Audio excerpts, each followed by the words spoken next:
bless you. This question of confessing is very prevalent in Pentecostalism too. And I think in nonconformist church generally, the telling all the people of what you're repenting from.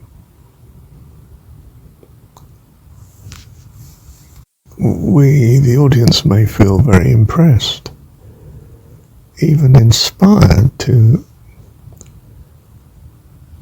likewise further attempt not to do what we think is wrong. But it's to focus on evil, not good.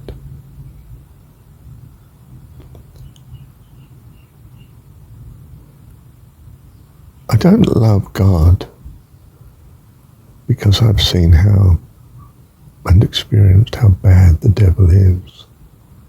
I may just despair that there is no God.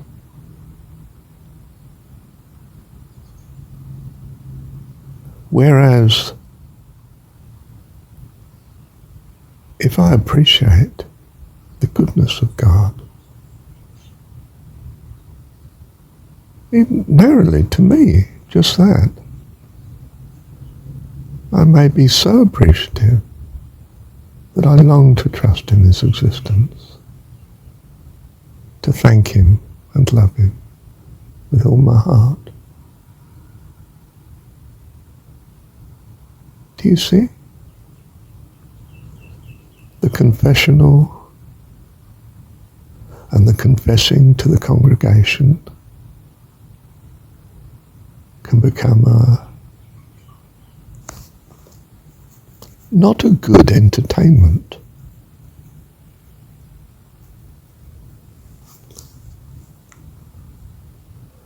I don't love God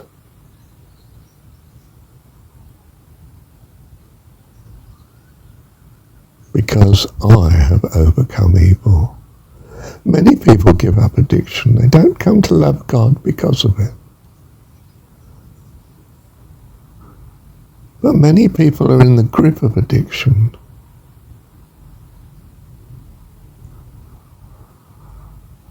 and love God because of His compassion and kindness and tolerance and provision, despite the addiction.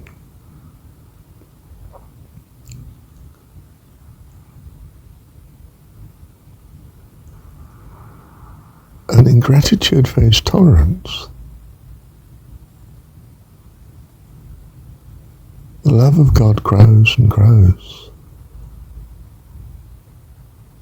because the addiction's growing and growing.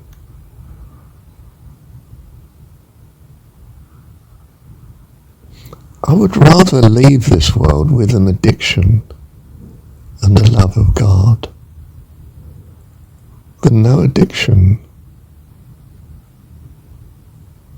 and no love of God. But how can I ever be in heaven without loving God?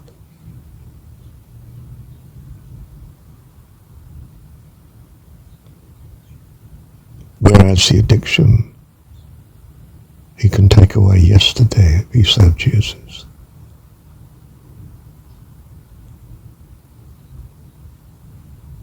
Wow. That's an interesting understanding. What do you think of that? Let me pause. So I do not say unto you, confess. I say,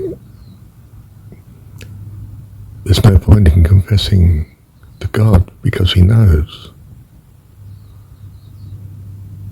And there's no point in confessing to man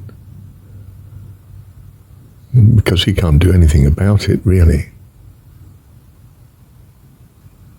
And may do much to harm you as a consequence. comprehending what's in his heart. So I say unto you, confess not at all. Oh. Thank God for your addiction, for it's driving you to need God more. Love him for his tolerance and his compassion towards you. And that love will quickly dispel the addiction.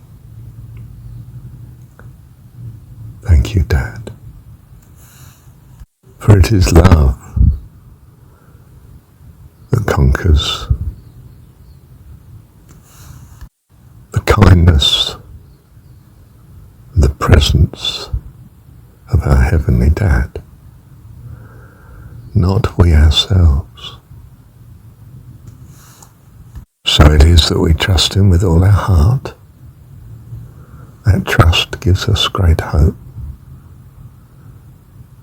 That hope inspires us to do all that we can and trust him utterly to do the rest.